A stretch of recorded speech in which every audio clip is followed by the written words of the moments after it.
Many parents and professionals of especially preschoolers, even children in kindergarten, um, have shared that he comes home from preschool, he comes home from kindergarten. I kneel down and I say, "Tell me about your day. Tell me what you did," and there's nothing.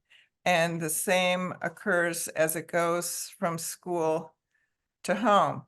In the late 1990s, there wasn't a lot happening online yet, not like there is today. And so kids, young children would travel with a little notebook back and forth. And mom and dad would write what happened at night. And then they'd send it off to school. And then the teacher would write back. So we had a little guy who, when mom knelt down or when the teacher knelt down and said, "Tell me about your day," nothing. Whereas other kids will, "Oh, I did this, I did that, I did that."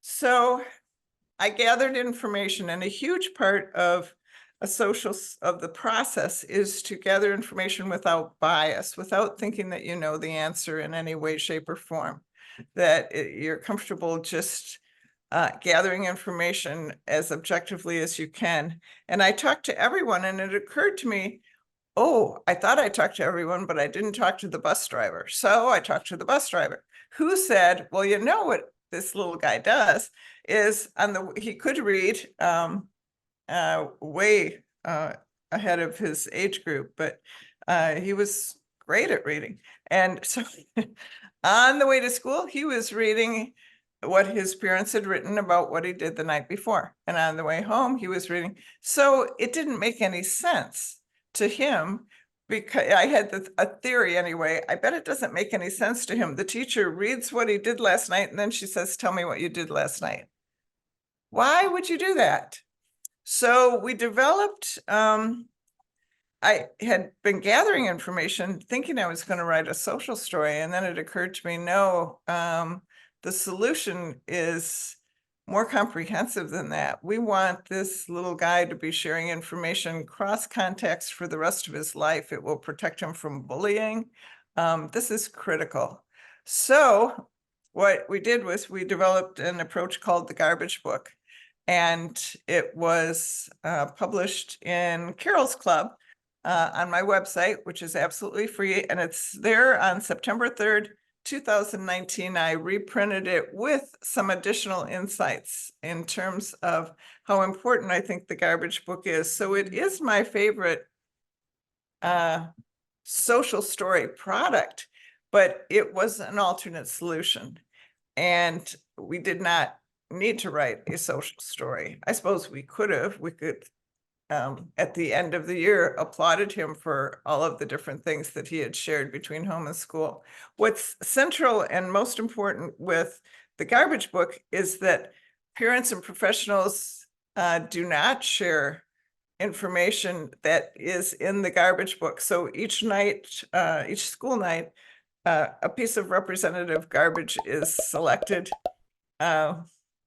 For example, if they go to McDonald's, they take the McDonald's French fry wrapper, they put that in as a black bag, put that into the book, off it goes. And the only person on the planet who can enlighten the teacher as to what that is all about is the child. And then they open the book and they go, "Tell me about this." We've used it even with children who are not yet verbal. And whatever that child does, if they smile, if they frown, that is then recorded by the teacher to physically demonstrate, "Look, what you're saying is important to me and I'm recording it here." And then same thing on the way home from school, a crayon stub, or there's an activity that the child really enjoyed and had fun. We take a sample or a photo and put it and send it home, and then tell me about this. What we've discovered with that approach is the reports get longer and longer and more detailed as time goes on. So that is my very favorite because it is a very powerful strategy and an important strategy in my book. Sometimes the results are just so shocking. I think when a child demonstrates an intense response, I know that myself as a teacher, I used to assume that the solution would be something that was quite involved and and quite inspired and quite, when what social stories have taught me is, no, abandon all assumptions. And the most intense responses have been, basically, they disappear when the social story hits the nail on the head.